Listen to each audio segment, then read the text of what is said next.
All right, guys, welcome to the Saturday Nerd Chat, which is actually on a Sunday this week. Uh, this is week 15, Christmas special, if you haven't been able to tell already by our amazing attire. Check it out, Jacob and Pat. What do you guys want to talk about today? All right.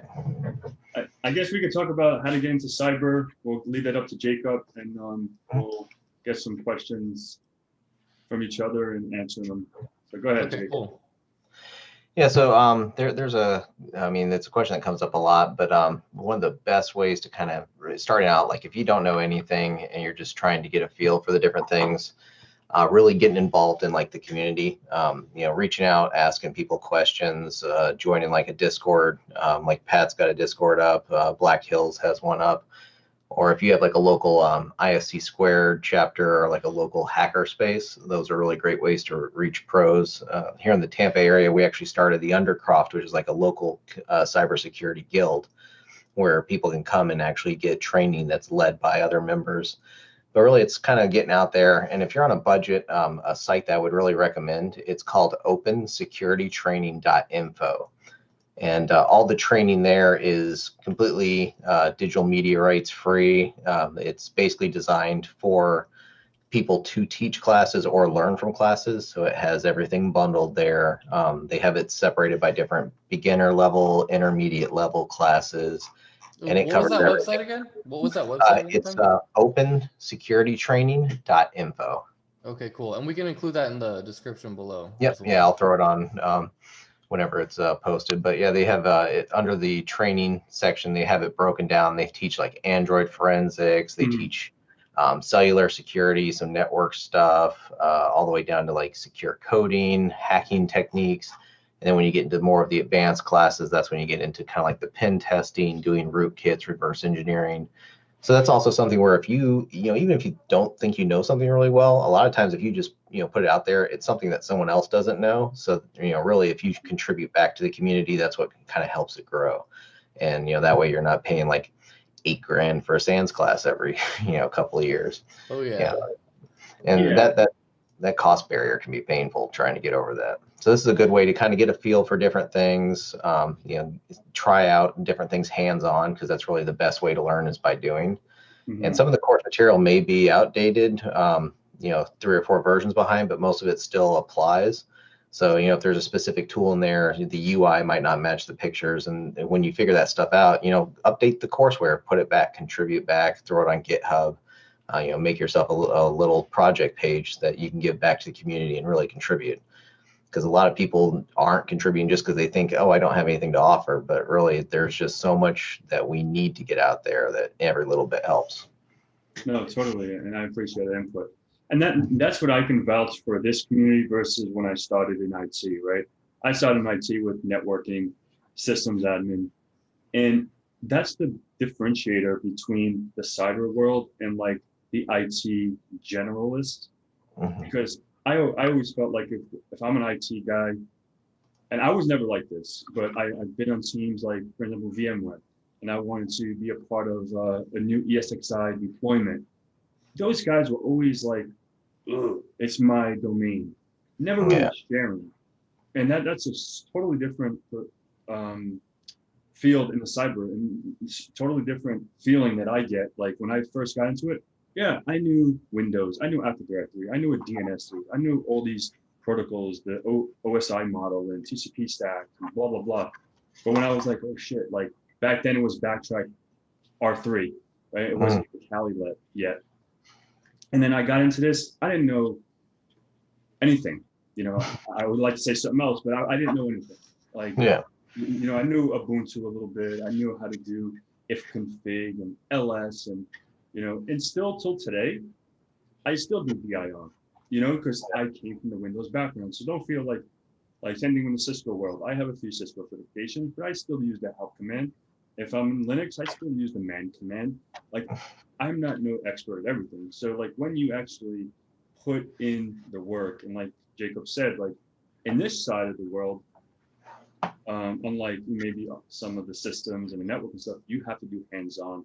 You have to understand like what you're really doing before like we're doing hack the box, we're doing try hack me, we're doing pen testers labs, whatever kind of tool you're utilizing out there on the internet, or you just have your own pen test lab with Metasploitable, Metasploitable 2 and 3. I mean, 2 and 3 is not Metasploitable. Yeah. But, and you can create your own lab, and maybe we'll make some videos to create our own labs one day. But yeah, so this is awesome. Like, I'm checking this out now, opensecuritytraining.info, and go in the training tab, and like Jacob said, and there's like other ones. There's securitytube.net.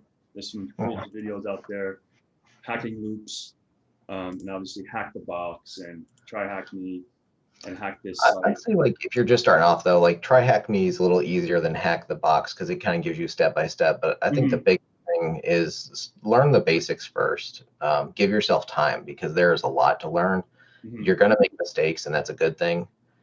You'll see different people that are showing flashy tools all the time, and I get a question, what's the best tool for this, or like what's the best tool for packet analysis or for wireless hacking, and the answer is whatever tool gets the job done. So like whatever tool you're comfortable with, learn it inside and out. There may be other things like Armageddon is a great tool. I still just use the AirCap suite, and I do things manually because it's like, hey, I can go lower, I can go slower, I can stay under the radar. I'm not triggering IDS alerts. Those tools are great, but they're very noisy. And if you don't know what you're doing or how the tool works, it can actually make your job harder. So like a lot of those like web app scanners, like, people shit on Burp Suite because they say it's easy mode. It's like, no, it's a tool. There's a lot you can do with it. There's a lot of add-ons that add functionality, but if you don't know what you're doing with the tool, then it's like, why bother? It's like when you start off guitar, you don't buy a $5,000 guitar and start learning to play. You buy a little cheap, $50, $100 guitar, learn on that, build up your skill, and then move over to the other tools. And when you understand those foundational things, then you can learn how to really exercise those tools in a new way, where it's like, hey, I know that this scanner crawls in a specific way that isn't going to work for this environment. So I can make those adjustments because I actually understand what the tool is doing.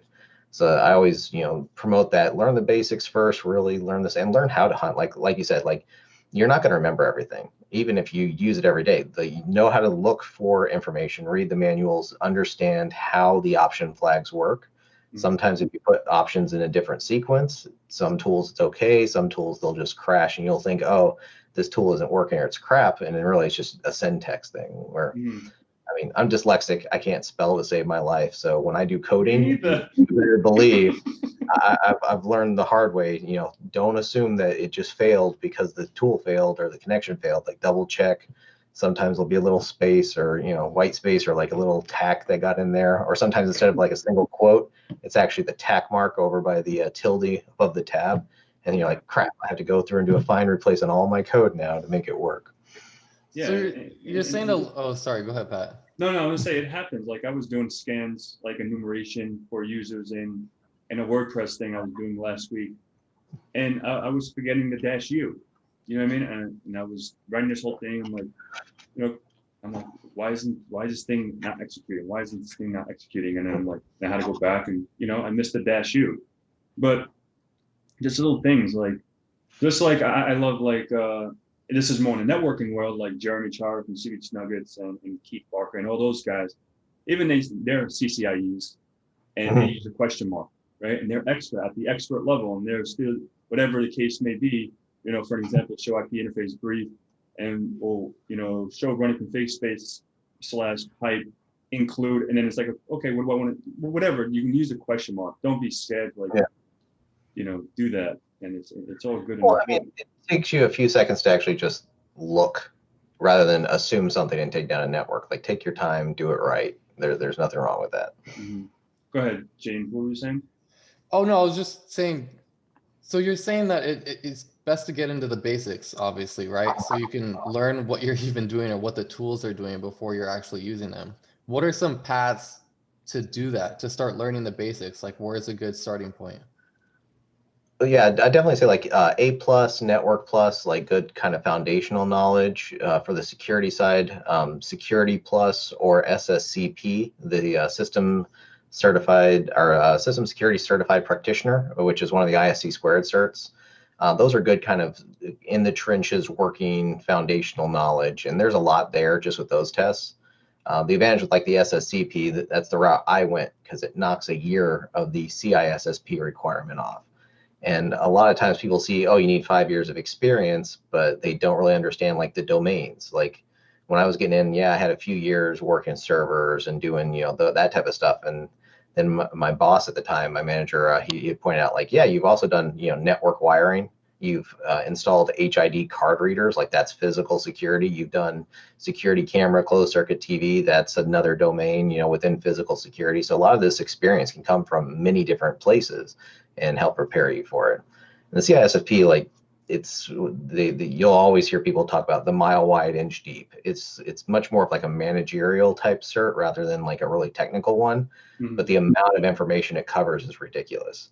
And it changes constantly. So that's really where the challenge comes from. It's not that it's like a specifically hard test. It's just the volume of information you have to absorb because you don't know what's going to be on it. You don't know if it's going to be like, networking stuff or security related or cloud security or policy related, Yeah. which security model would work best for this scenario. And that's where the challenge comes from. A lot of people have trouble absorbing that much information. So, if you're coming out, don't shoot for that right away. Start small, build yourself up. Mm-hmm. Right. And what do you think about the EJ? What is it? EJPT? I was just about to ask that as well.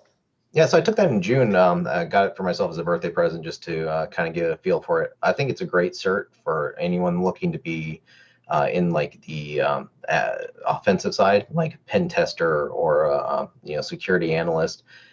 Good foundational knowledge. They take you through it. The test is very accommodating for newer people. You get 3 days, so that if your internet connection craps out or you don't have a stable connection, you have 3 whole days to do the test.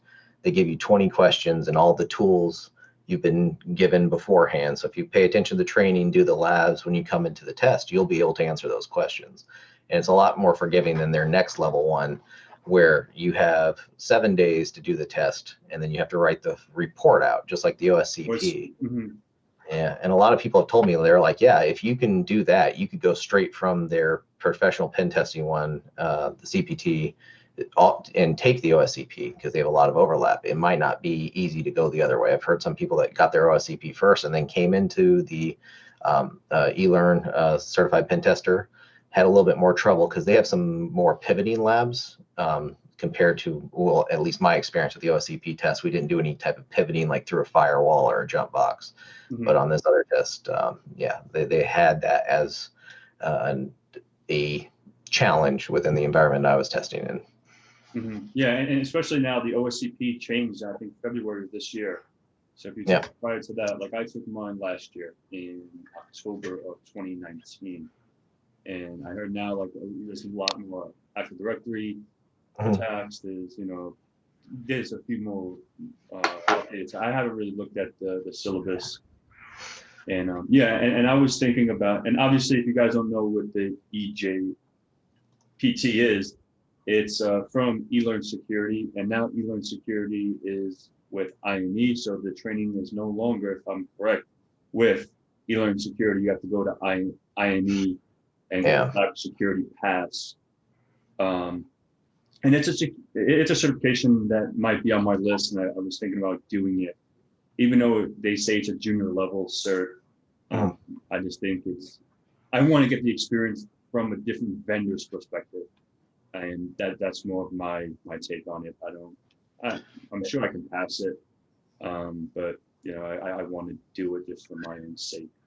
I think your challenge is at the level you're at now, you might be overthinking things, because that's one of the things I had where I was like, it can't be this easy. Like, there has to be some challenge. I forget that it's like a entry level cert. So I'm like, why am I, overthinking it? And that's really those type of fears, that kind of imposter syndrome, that's very common in the IT security space. You learn a lot, you know a lot, but you feel like, oh, I'm not that great. There's other people out there that are doing it better. There might be, but there's plenty of work to do. There's a lot of challenge out there. Yeah. Don't be afraid to fail. Failure is your best teacher. You're going to learn more from every failure you have than anything else you do. And it's better to fail at home in your lab than at work in production. So build it, practice, make your mistakes, learn from it, and then come in and be a rock star on your job. Mm-hmm. No, I can agree on that. I can definitely agree on that. because yeah, if you try to think, use these tools in production and you screw something up, it's not going to be a pretty day. It won't be a pretty day. We call those resume generating events. Yeah, that's a good one. That's somebody's going to get fired or yelled at real bad. Yeah. So go ahead, James. Things. I see James's LED project. What was that all about? My LED project? Did I have an LED Yeah. project? Oh yeah, that was at work. Yeah. That was I'm pretty still cool. an electrician by day, hacker boy by night. No, but I was just installing a bunch of LEDs. Yeah, we're working on a hockey rink, and it was like the jersey wall display. And believe it or not, it's actually in some guy's backyard, which is insane. No, but going back to what you were saying, so some of these entry levels, ways to get in, you're talking about like having that mindset of trying to help and give back. And I think that's really important because so one of my friends, he's a CISSP, he's actually a security consultant now. So he's been in the industry for years, right? And has this nephew that he wants to get into IT as well. So he suggested when he was first starting to get in some of the things that he did, A+ and whatever. But he had him reach out to me to ask me if there's like any new things like nowadays of getting into IT, like what are the steps now? Like have things changed? And I think, at least for me, one of the most important things was just like you guys were saying, create that Instagram, start making those connections, like make a Discord or make a YouTube, do anything that you can to start helping to give back and make those connections. And just like you were saying, like about the, what if the UI changes on that website you're talking about, ask them, let them know so they can change it. When I was taking my A+, like if I would see that something as simple as like a typo, like I would let CompTIA know, like, yo, check it out. Like you need to make some changes, right? And just to stay in that mindset of trying to give back and help out the community. That's exactly what has helped me make the connections with these nerd chats that we're having right now, right? And it's like, I think that's the difference today because everything is just connected through social media and that sort of thing. Of course you have to learn the basics. I got my A+, my network plus, my security plus, and of course you have to know like what you're talking about. But I think equally as important, I would say, is to start building those connections and finding out what other people are doing, because that's really what's going to help you. Because you can take an entire course and learn the same thing that you learned from a few conversations with one of you guys. Yeah.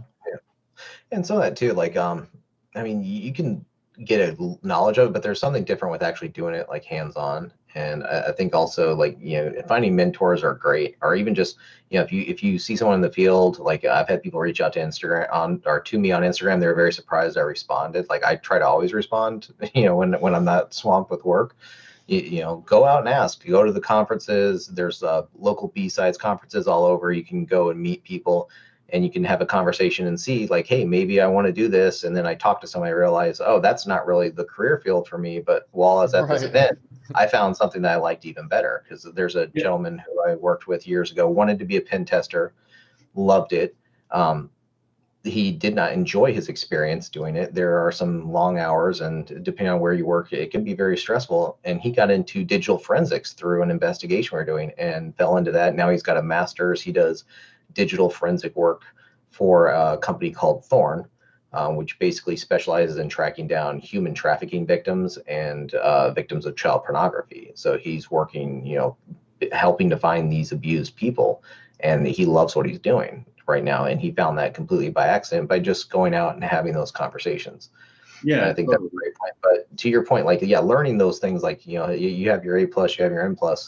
That's different than, don't learn to pass the test, learn to know and take good notes, because you're going to forget. You need to reference back. And to the point of building your brand, I think that's a great idea. We had a gentleman who works with me at my company, and he has a website that's basically just when he got out of college, he put all his little projects on there, stuff he was doing with charities, which is a great way to get free experience. You can go to a charity. I know some IT stuff. I want to help you guys. And then you use it as a recommendation. You're not going to get paid, but you'll get access to stuff you may not get otherwise. So he built this whole website up of stuff he was doing for charity, his CTFs he was doing with college, And then he attached that to his resume. So when you are looking to separate yourself from the crowd, hey, here's experience that I have documented on a page I built basically to promote myself. And that's a good thing, because I would get questions like that, and I guess James is another person. Like when you don't have the real world experience, but you have a lab. So say, for example, people say, "Oh, I don't know if I can get a job because they're asking for 3 years experience." Experience is experience. If you do it from like you said, a charity, a church, uh, what is it, Salvation Army, whatever these internship or apprenticeship, yeah, or just setting it up in your house, setting up whatever Active Directory, or doing whatever you want to do, having one of these little wireless things. I don't know if you see it. This is what I won from Dion. It's still sitting in the bag, but and then you can have a little rubbish router somewhere sitting around, and you can hack that. Not go through your neighbor stuff. Just set up your own little thing. Put a web key in. Use whatever. Like I love Wi-Fi. I don't know, maybe because it's super easy. Just do it, click it, and I actually just checked out Wi-Fi for the first time last weekend. It was pretty cool. Yeah. Yeah. Yeah, and like get real hands-on, so that when you go on that resume, you go onto that interview, you can say, yes, I've done Wi-Fi princess. Maybe you haven't done it with Radius, integrating with Active Directory, like all this craziness, like Aruba or whatever kind of APs they're using, but you can say, okay, I understand three-way handshake. I understand how to intercept this traffic. I understand how to do these basic stuff. But they can say, okay, at least he knows what Airmon is. Okay, can you hack something that's in, what is promiscuous mode, right? You had to put it in promiscuous mode to allow that traffic to capture, right? It's, by default, it's not in promiscuous mode. And all these little things. So if you can converse with someone about this that they're interviewing, maybe you never did it in a real life pen test or real life scenario, but you have this experience at home, and just elaborate on that in an interview.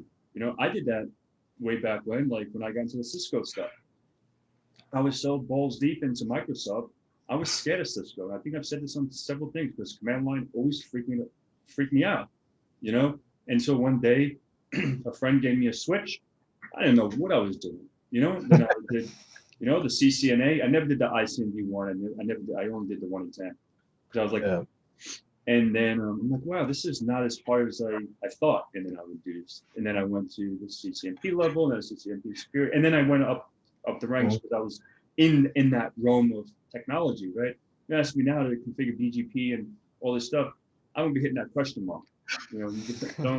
And I have quite a few Cisco certs, and so that's when it all boils down to the question mark, understanding the community, and understanding you can ask for help. Obviously, I know a lot of people have this fucking, excuse my French, just ego on the man, and let that ego down a little bit, bro. Like you'll be all right. You know what I mean? Some of that comes from the culture, that like the job that they work at, where that's how you secure your position. You're the only person that knows that thing, and that we call that tribal knowledge, where like it's not documented. You're the only person that knows it. You're the go-to guy, but you're also a single point of failure. And if you leave, that knowledge goes with you, and that can cause a lot of problems. So we try to promote the other side, like rising tide floats all ships. Do a lot of cross training, get that out there. It's better to be that person, because there's only two ways to grow yourself. You can build yourself up, or you can tear down others. And always do the first. And exactly, if you put yourself in the other shoes, say for example, you just got hired for a 6-figure job, and excuse my French, dick face before you left with his knowledge. Now you're going into something that you don't know. You don't want that. You don't want that happen to you. Oh, that never happens. You're never up at 3 a.m. reading white papers on some product you've never seen before. Yeah, that's not a thing. Don't scare him away, Pat. We need more good people. so yeah, man. So I've been in those shoes, like like especially like the smaller companies, when you're a 1-2 man shop, and the higher guy, you have the help desk and your sysadmin and your system engineer that's dealing with. You're gonna have a system engineer who has the IT director role, system admin, network admin, VMware admin, the whole shebang. And then you have, the monkey, that help desk guy that's doing all the grunt work. And I leave. This guy's not gonna know, but if I didn't ever document it, use it something, to collaborate with him with documentation, then you're SOL. And once you leave, especially depending on how you leave, I guess it all boils down to that. You're not answering that phone call to help someone else. Figure it out yourself. like I was just thinking, like you talked about Cisco, like, oh, Cisco wasn't that hard when you switched over. And in my mind, I just pictured like these nightmares where I was trying to get USB drivers to work for console cables so I Mhm. could get into the actual CLI. Cause yeah, like Windows XP days, like the USB converter of the USB to console cable just sucked and the drivers sucked and you had to change the baud rate. Yeah. Now it's easier, but Yeah, now it's 90, oh, yeah. 9600. They got the FTD and prolific cables now. Yeah, Plug Yeah. and play. yeah. Back in my day, I thought I had one, but hardware with the IO port. yeah, I thought I had one laying around here, but I don't know where it is. But yeah, I think it's my backpack. But yeah. So James, what about you? How's your studying? What have you been doing? What have I been doing? So I'm trying to take the word busy out of my vocabulary because I read some article about how busy people don't really get shit done. Mhm. So I'm just gonna say that I've been productive. I feel like everything's been all over the place. But what I have been doing to keep me sane is with the help of Jacob, playing with this little guy right here. And it's been a blast. Dude, it's a Ponagachi, right? There it is. Yeah. Yeah. And Ponagachi. yeah, Dion, Adeline, they've been helping me a little bit too. Same with Shelltor. I cracked my first hash yesterday and it was exhilarating. So Nice. yeah, it's been cool. Yeah, I've Just been little wanting to things do like my that. I've been wanting to do my wireless training as a video. I might have you demo it just to make sure it's not too crazy for like newer people before we put it out Dude, there on the YouTubes. I'm with it. We've been waiting on that class actually, Jacob, believe it or not.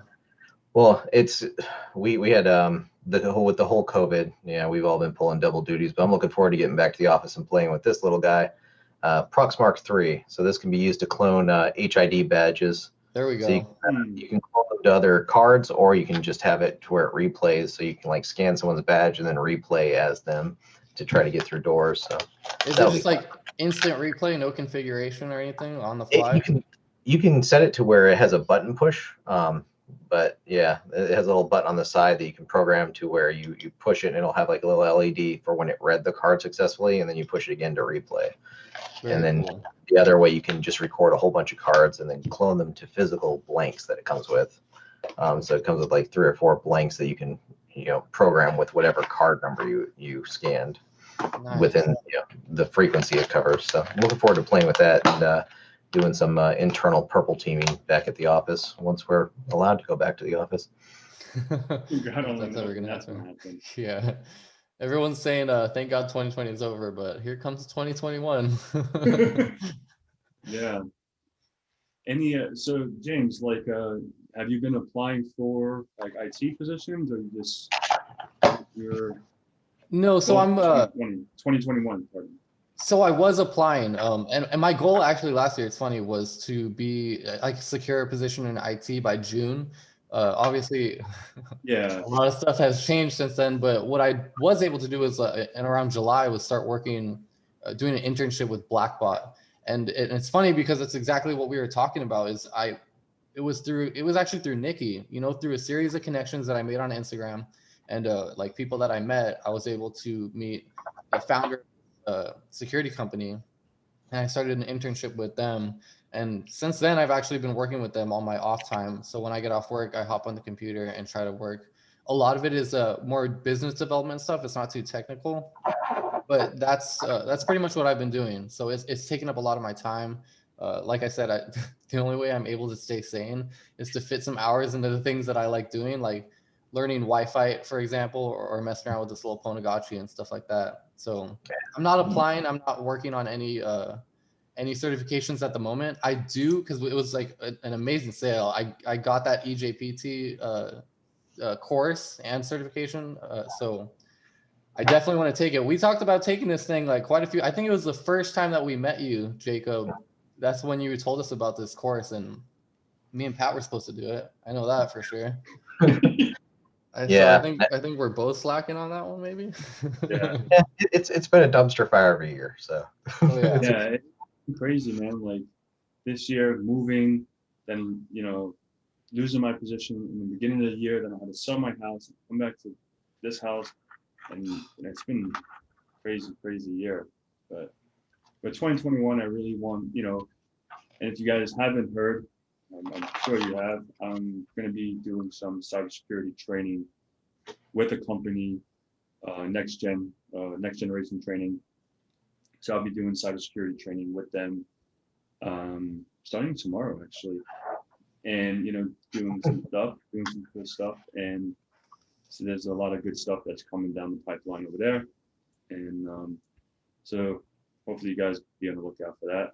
It's a little nerve-wracking. I'm not gonna front. You know what I mean? It's a little nerve-wracking because it's live courses. I'll be live talking about whatever the subject is, cryptography, wireless, whatever whatever the subject is. I've done Microsoft training, MCITP training locally here in Boca Raton, Florida, for a company called PC Professor.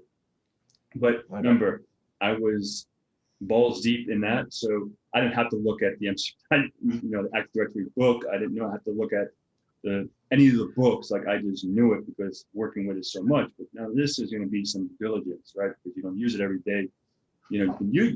I do it every day, but not as far as getting weeds deep and then using the terminology like, okay, what is PKI? What is cryptography? What is SSL, TLS? In the nitty gritty of actually looking at a certificate and looking to see if it's valid and going to SSL checker and looking when it's expired. Like, we don't look out. I don't look at this every single day. So, sometimes explaining a topic is so different than knowing a topic. So I think people don't comprehend that. Wi-Fi hacking, the three-way handshake, sync, acknowledgement, blah, blah, blah. You know how these things traverse. But when you really have to explain it in layman terms, someone who doesn't really understand those technologies, I'm going to have to simmer down, right? Because you expect us to converse with someone like Jacob, and then if I talk to James, that's electrician by day and then doing this by night, by his hobbying and getting into the field, I have to remember, okay, he might not know what an LM host file is. He may not know what resolve dot. If I say, okay, let's use proxy chain in Kali Linux or Parrot, but you have to, make some changes to the resolve.conf file. I don't know. Like little things, and I'm like, okay, you have to. It's hard to put yourself back in that mindset of like, oh, like, what is it like not knowing it? And I'll give you a couple of pieces of advice from having done a few live trainings and teaching. Live demos, something's going to go wrong every time. It'll be something different every time. So just let that go, because you'll be doing some troubleshooting on the fly. If something goes right, that's usually when I'm like, okay, what else is going to break? There's always going to be that one kid who is fucking smart, and that kid you wish you could be, that like knows the topic. And I'll get those who are like, why are you using this cryptography program instead of this other one? I'm like, because that's the one I'm comfortable with. You can use whatever you want. I'm just showing you the basics.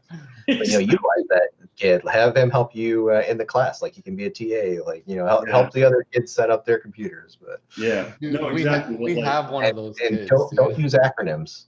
Stay away from acronyms. Like, spell out the acronym first. Don't assume they know the acronym, because there's so much acronym overlap in IT and business. It's dangerous. Yeah, no, totally. So there, it's definitely a new challenge, and I'm super stoked about. It's something that I've been wanting to do for a very long time. In this realm of things, like, the networking stuff. So how it really works, we'll have a crash course of networking, because you can't really jump into the cyber stuff when you don't understand the basic fundamentals of what is an IP address. What is a CIDR? If I say, okay, a /24, /23, basic binary, basic subnetting, not really CCNA level or network plus level, but if I say, hey guys, we're going to jump on this box, it's 10.111/30, or this public address is /29, so we only have a point-to-point network that we're going to try to intercept some traffic between the web server and whatever. Yeah, you gotta know your way around to get the traffic where it needs to go, at least. And understanding Wireshark and understanding how to read packets and decompile the packet, and look at the layer 1, layer 2, layer 3, layer 4, layer 5, layer 6, layer 7. Understanding how to navigate around Wireshark and IP space, IP-address space equal an IP address, some little syntax in Wireshark. So I've been super busy and stoked, like giving some ideas, and tomorrow is when it starts. But the first couple weeks I'll be doing some videos on different labs. So I won't be teaching yet in a cohort until I think March. But the first couple months is setting up some different labs, setting up some different technologies.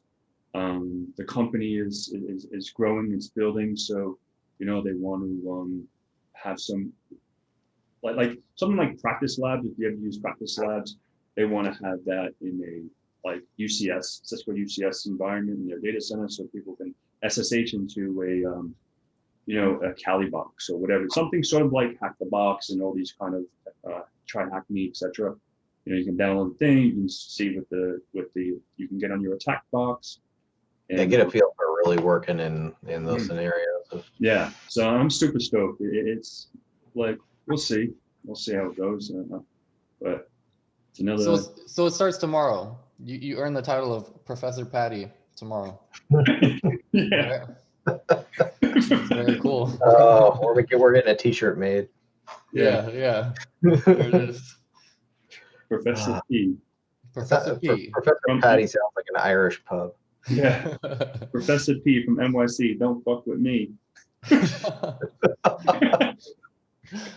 No, but I think that's really cool though, that you get to like take that step down and really learn to teach people, because it's good for the soul to be able to do that, and it helps really burn it in of you explain it and then it better. The more you explain it, the more you describe it in layman's terms, the more better and are able to bridge that gap. Because even for me, like at work, like I work with a bunch of electricians and I talk about some of the stuff that I'm doing, for the Ponagachi, for example, so being able to explain what that three-way handshake is and what it means to capture a hash and what it means to crack that hash and compare it to a list of other hashes and stuff. It's helpful to me. It's like, okay, so I kind of have an idea of what I'm talking about, explaining it helps that. No, yeah, totally. you got to make sure you know your whitelist very well, and you got to make sure you program its little behavior correctly, because this thing can be pretty aggressive and de-auth everything around you, and that technically be illegal, so you got to be careful. Yeah, I was looking at some of the perimeters and some of the things that are parameters that you could adjust. So some stuff I was getting into. What's really interesting is you can actually send messages between different Ponagachis, and they'll recognize each other if they get close enough, and you can like use them almost like a old school pager to send messages back and forth. Right. Yeah, I have my grid turned off for now, but I might look into it. So I was actually working on a project just to mess with people at the guild, because we have about like 30 people that made these one week, and so downtown Tampa was having a bad time. But, yeah, so we've adjusted those because we're not trying to get shut down. But I want to make an anti-Ponagachi where when it registers other Ponagachis, it just floods fake four-way handshakes. Oh, nice. So it fills up your table with stuff that even if you crack it, don't go to anything. Oh, just wasting people's time, huh? Yeah, I'll call it a troll. Yeah, that's awesome, man. That's cool stuff. That's all good stuff. And so you were skating yesterday? I was skating the other day, so it was mostly for the picture. What's funny is that picture was taken in completely pitch black. Like I wasn't even sure if the picture was gonna happen because you couldn't see shit. Photoshop strong, dude. That was literally just iPhone camera right there. No filters, nothing like that. So yeah, man, the new iPhones, man, they do some crazy, like that thing I sent, like that cool picture I took here, and like you think, man, you can do some wicked stuff with it. Yeah. Which we'll have to talk about OSINT one of these days with some of the stuff you can do now. These cameras are so strong, it's ridiculous. Oh, yeah. It's funny because that you mentioned that. It was my friend that took the picture on his phone, and I was about to post, and I was like, I don't trust this guy. So I took a look at the picture that he sent me, and sure enough, location is on, and all this stuff. I was like, come on, dude. Well, they were able to catch a Chinese hacker because of a photo he had on a social media platform that had his hat in the background. So they were able to be like, oh, wait, that hat has this symbol, which is part of this Chinese army thing. And this photo was taken from this angle. So they're like, that must be where the Chinese base is. Like, it's crazy. Yeah. Yeah. Or even that documentary, Don't Fuck with Cats on Netflix. Like, that's a great. Had all those people that were crowdsourced to basically like going through video and stuff, and they had data on like a real murderer and like turned the stuff over to the police. Yeah, it was crazy because I watched that with Samantha, and that was crazy. Like That's like my buddy that works at Thorn. That's the type of stuff they do, is like they Mhm. look for stuff in the background of some of these videos and try to track down people or try to find tags, and they've done some really great work helping those victims, because it's an insidious problem that we have that kind of goes under the radar too often. And that's what I've been hearing a lot, especially as far as OSINT, is like crowdsourcing. And they give this information to a ton of different people. You know, I just recently saw someone post about it for, I think it was like child slavery and that sort of thing. And there was actually a course that I wanted to take that was out in Philly. It was like a week-long course, and that's exactly what you're learning about, is some of this OSINT stuff. Because I mean, the more people you have working at it, then the more of a chance, as opposed to just having like one or two agents that have that limited knowledge. They actually have some CTFs that do they call like CSI OSINT challenges, where they take real active like cold cases and then try to see if people can uncover data that might get leads, for various different things that have just either gone the wayside or they haven't had any movement in like decades. So you got people that are like looking through old microfiche film of like newspapers, like gathering stuff. It's really crazy. That's cool. You got to do that little OSINT class also that we were talking about. So just slapping more work on your to-do list. Yeah. Right there. Or I'll just direct people to like Cyber Mentor did an intro to OSINT class. It covers a lot of the really good basics. Oh, and you then did. And then That's the OSINT the framework is good, but needs to be updated. that's the one that he posted on Udemy. Yeah, I think so. And then OSINT Okay. framework is like an interactive map for different open source tools, but some of the links are broken because the links or the tools actually don't work anymore for like Facebook and Instagram. A few of those others got taken down. People were abusing them, so the authors restricted access. Got it. Which sucks, but that's why we can't have nice things. Yeah, it's the restricted access and the deactivations, all that is running rampant lately. So what can you do? But yeah, Make our own tools. Yeah. I guess So Pat, did you sign up for a Zoom account now? Because no, that's what I was just gonna I'm like, normally we got that 10-minute window like 30 minutes ago. yeah, no, because that's what I'm saying. Like it's almost 12, and I know you have to do some stuff, and I have to do some stuff. Yeah. But and I know this guy is not feeling 100%. So yeah, this was a cool chat. Like hopefully people got like some tools that you can utilize. If they have any questions, just hit us up, and like we're all on Instagram, so you can hit us up. I'll put the links below. You should throw your Discord link up on the video. Having people in there, you're usually in there. Yeah, we can chit chat on Discord. I'll put that in there as well. And if you have any comments, concerns, just hit us up below, and we're here to help, man. Like, there's something that we don't know, we can definitely find it, and I'm all ears and support. Ask us questions. If you guys have questions, ask us. Give us something to do. It's good for us. So. All right, man. So again, take care, guys, and until next time, have a good holiday. Merry Christmas. Happy holidays, guys. Yeah, man. Later. Thank you. Ciao.